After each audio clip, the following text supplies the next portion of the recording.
A record 100 million people are forcibly displaced worldwide, according to the UN Refugee Agency. Now, it's a staggering figure, a record that the UN says should never have been set. Now, with much of the world's focus on the war in Ukraine, the plight of refugees elsewhere, such as the Rohingya, has seemingly been put aside. These are children of ethnic Rohingya refugees and asylum seekers in Malaysia. Most of them were born here. Only 2 arrived recently with their parents who fled violence and conflicts in Myanmar. Funded by non-governmental organization, Tafiz Malik provides the haven for these children. Apart from religious studies, they are taught basic English and Malay. Now, learning to read and write in the local Malay language is a must, especially for the newly arrived. Now, according to the teacher, picking up the language skill is not a problem for many of these ethnic Rohingya children. For their parents, who insist on sending them to school every day, this was why they are willing to risk their lives embarking on a treacherous journey to come to Malaysia. 29-year-old Ibrahim Chandragan is one of them.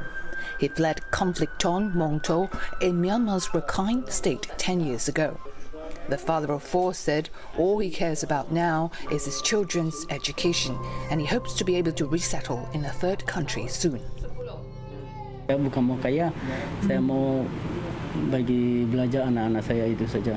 Sebab kalau negara ketiga, kalau belajar anak senang, medical free, education free, and kalau mau kerja boleh, hari-hari ada kerja. With the meager pay that he gets from doing odd jobs, he can only afford to send his eldest child to school. The rest, he said, will have to wait. She goes to school, but she stops schooling because it's too expensive.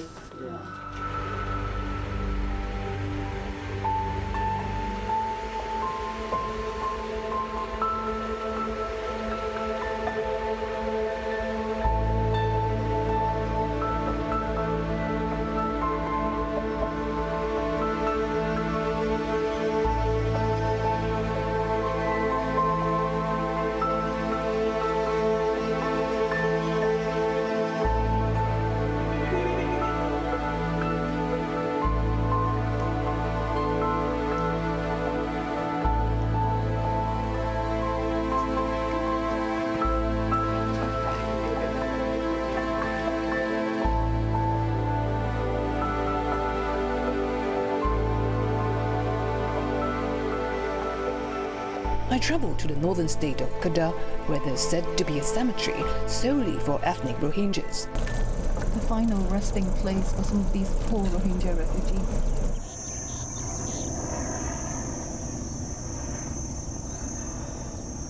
In death, these Rohingya refugees remain nameless, identified only by their gender and a series of numbers using their dental and hair records.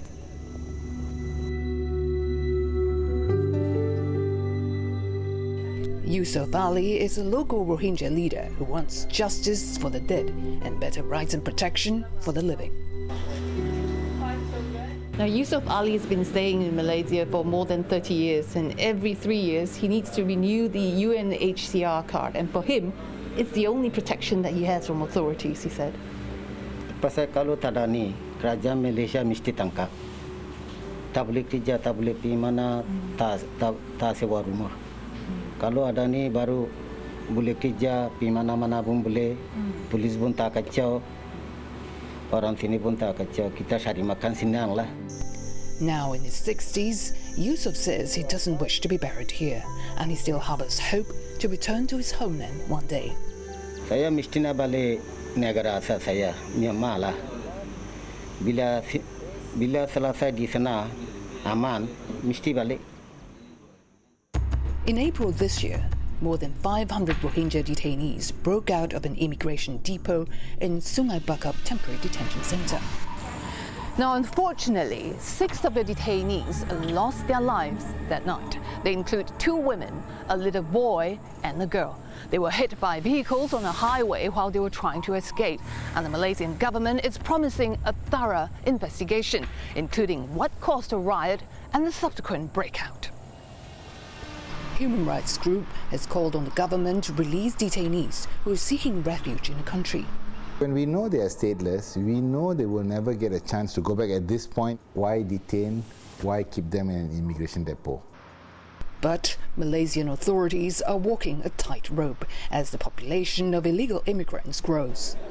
When we met at the recent immigration open house in Putrajaya, Director General Hairul Zaimi signaled that the Rohingyas have long overstayed their welcome. Rohingyas are illegal immigrants, even though with UNHCR card. Our stand is that we will not release these people, because once we release them, there will be a lot more coming from Cox's Bazar especially.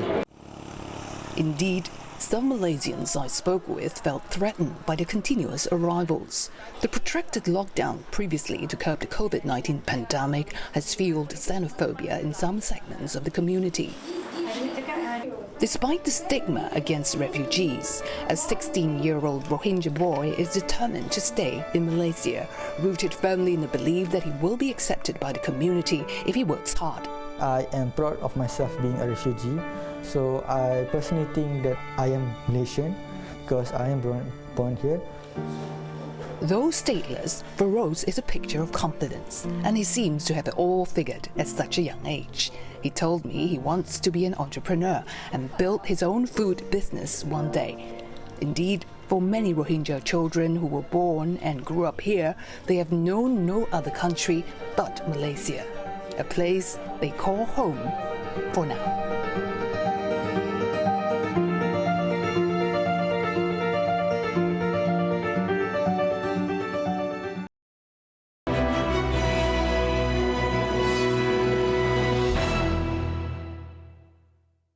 The war in Ukraine has upended the lives of millions and left countries across Europe scrambling to provide safety and shelter to those fleeing the violence. Here in Germany, the government says it's dealing with an unprecedented number of new arrivals. Emergency accommodation centres are being set up right across the country, including at a former airport. I'll take you inside this unique facility so you can see firsthand how Europe's biggest economy is responding to the crisis. Ukraine is planning to arm its citizens after a Russian invasion by land, air and sea. The European Union says bloody... It's been just under 4 months since Russia launched a full-scale military invasion of Ukraine. A war that has caused a humanitarian crisis, the likes of which Europe has not seen in well over half a century. The UN estimates that over 7 million Ukrainians have now fled their country, with many seeking sanctuary in Germany. At Berlin's central station, welcome points remain for new arrivals. But the crowds have slowed since March. The wave of women and children that once filled these platforms has now slowed to a trickle. But for those now here, it can feel like the journey is only just beginning. Katerina Elchenko fled Mariupol with her family back in March. She says they had initially hoped to hold on and remain in their city, but with near constant bombing raids from above, they made the difficult decision to abandon their home. I can't say what was better, when it was bombing or when it was quiet, because you're waiting every single minute. And when you hear the voice of airplane, it's, I cannot explain. I'm telling now and I have cold on my skin. With Russian rockets raining down on the city, the family say they knew they had no choice but to flee. But as they departed, Katerina says she used her mobile phone to capture the devastation that they were leaving behind. She wanted the world to see the cost of war up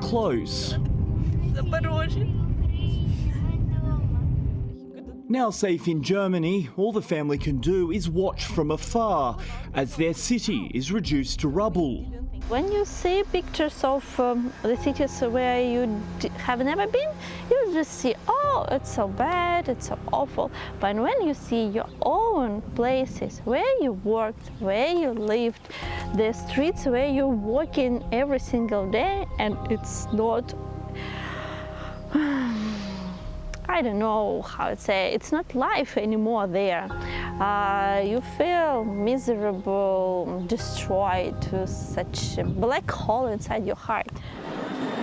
Katerina's family are among the lucky ones, having found a place to live in the leafy outer suburbs of Berlin. But for other Ukrainians in the country, the outlook is more uncertain. This is Berlin's former international airport. Closed in 2020 to make way for a new facility, the terminal buildings are now needed not for passengers, but for people in need of emergency accommodation. As the first port of call for most arrivals, the capital is now struggling with housing availability. This facility, designed initially only for short-term use, is now being called home for those with nowhere else to go. Wir bieten natürlich alles, was man Geflüchteten anbieten kann, von ganz normaler Versorgung über Catering, über ärztliche Versorgung, psychosoziale Versorgung, Duschen. Wir haben eine 24/7 Kinderbetreuung, das ist sehr wichtig, vor allem für die Mütter und auch für die Eltern, damit sie einfach auch mal Ruhe haben. It's a challenge the city has faced before. Both the Syrian refugee crisis of 2015 and the fall of Kabul last summer have helped shape the playbook for how Germany responds to sudden surges of refugees. But Berlin's Office for Refugee Affairs say the volume of people arriving from Ukraine eclipses all previous experiences, meaning the state would not have been able to cope had it not been for private citizens stepping in. This kind of practical helpfulness, not just feeling, I feel bad for you, or, I feel with you. No, practical help, opening your home, helping someone, get acquainted with the city, like helping the kids with homework, all that thousands of volunteers have been doing in the city. That army of volunteers was led largely by families opening their homes to Ukrainian refugees when this crisis first began, offering a place to sleep or a spare room at no cost.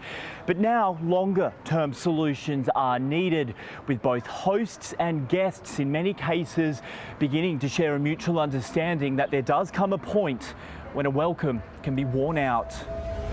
That's a conversation that's also being had on an international level, with EU countries trying to find a sustainable way to ensure that member states share the workload which has come with this new wave of refugees fleeing west across the continent. We've never ever seen so many refugees since the Second World War. 3.2 million of those have applied for the temporary protection. In less than 2 months, we have set up a registration platform. We have implemented a 10-point plan. And I think that this shows what we can do when we work together. While those high-stakes summits take place, back in Germany, Katerina has a message for politicians, not just in Europe, but the world more broadly. And we never expect that in one day our life gonna be destroyed. Never, ever, ever suppose that it can be true. We thought it's somewhere far away, and now you feel the same. The war is bad, but it's somewhere far away. But unfortunately, it can be close to you just tomorrow. And we should make all our strengths, all our feelings to stop somehow this aggressor. But just how to do that remains one of the most delicate diplomatic questions the world has faced in decades. And while the brutal war rages on, all that remains for millions of Ukrainians is the memories of their lives, which have now been left shattered.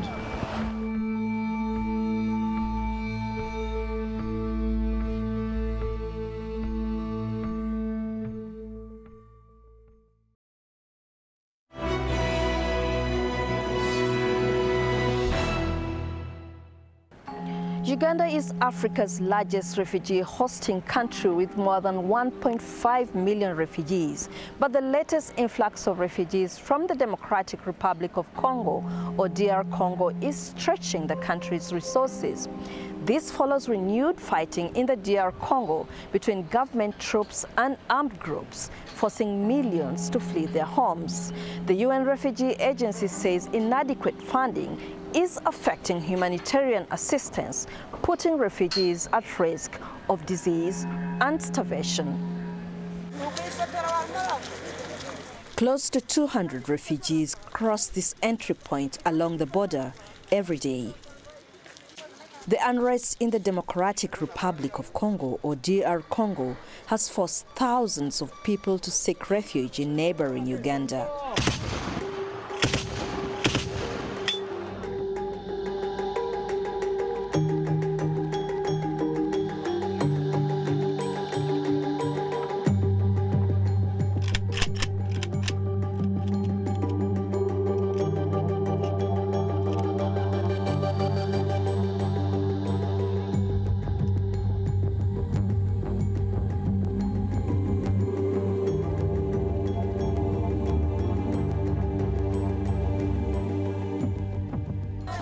On entry, the refugees are ferried on UN trucks to Nyakabande Transit Center, about 17 kilometers from the border, for processing.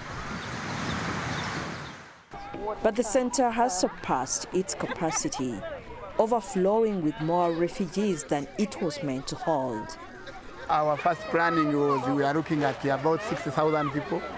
That surged very fast up to now, the population which is so huge like this.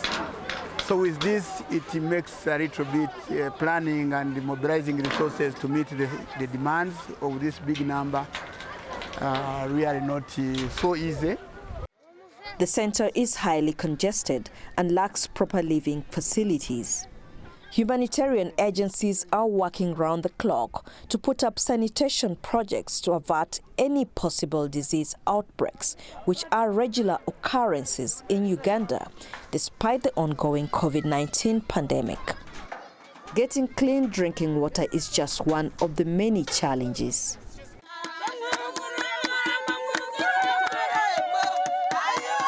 Close to 30,000 Congolese refugees have come to this center since March this year. Chantal Campure is one of them, who arrived here about a month ago. She just had a baby and fellow refugees are throwing a celebration for her. Campire says she trekked over 6 hours while heavily pregnant to escape fierce gunfire in her village of Nyamuhura in eastern DR Congo. She made the trip along with 2 of her other children and her husband. Twaje ariko wa gatandatu byakomeye. Byo twataye mu rugo ni byinshi. Kuza yeme n'abana kwenda kubata yewe byari bikomeye cyane. Campire is relieved there is some temporary peace here, but the conditions at the center are tough. Yewe ni bore basi ntabwo nje namaje kubyana amaraso gose garagenda. The usual diet at the transit center is corn porridge for breakfast, beans and cornbread for lunch and dinner. And that's what's on the menu for everyone here. It's mealtime here and you can see how long the queues are. Serving of food goes on for more than 3 hours to ensure everyone gets their share. But the soaring food prices due to the Ukraine war is pushing costs even higher and making it difficult to serve 3 meals a day for these refugees. Russia and Ukraine have supplied much of the world's food, and the current crisis has disrupted supply chains, leading to a sharp rise in global food prices. This has hampered the efforts of humanitarian agencies like the World Food Programme to respond to refugee needs across the globe. But even before the Ukraine war, donor budgets had been hard hit by the COVID-19 pandemic. The World Food Programme had already reduced food rations to refugees in Uganda by 40%. And the agency warns it may need to make more cuts if the Ukraine war continues. what we want is from world and the humanitarian people and donors to give more attention to Uganda operation for refugees. You know, Uganda operation is the biggest operation in Africa, I think even in the world. Despite for now we have Ukraine, which is we have more than 1,500,000 refugees in Uganda. Uganda maintains an open-door policy for refugees. The government helps to resettle the refugees by allocating land for them to cultivate crops and build a home. They also have access to health services and schools and are allowed to own businesses. Government has never closed refugees out. So despite the challenges that we face in the transit centers, in the settlements, government still maintains an open-door policy to keep receiving and supporting refugees. Authorities have relocated over 6,000 refugees from this transit center to different settlements across the country. But not all the refugees here want to settle in Uganda. Some refugees have made tough choices of staying close to the border to monitor the situation back home. But that comes with added costs of fending for themselves and having to pay rental homes in this area. That also means Ugandans helping to put refugees up are sharing the little resources they have with them. Jacqueline Furaha escaped from her village in Karambo in the DR Congo with her 9 children. She decided to find a small room for herself and her children close to the border. Furaha says she makes a living by doing odd jobs. Making ends meet is difficult. Nugushakisha twaronga tukarya nijoro kumanywa nditurye. Iyo turonze turya nijoro kumanywa tukaburirwa twaba twabironze kumanywa tukarya. Ijoro bikabera twaba tutabironze nuko tukabera aho ngaho ni mu buryo bwo kwiyeranja kuko ndaho kudufasha. Others are taking the risk of returning home despite sporadic fighting still going on. They cross back in the morning to cultivate their gardens or harvest food and return to the Ugandan side in the evening, fearing attacks from armed groups at night. The Ugandan government has put out an emergency appeal for donations. The UN says it needs about $48 million to respond to the critical needs of refugees in the country. So far, Japan has donated $3.3 million, but this is just a fraction of what's needed.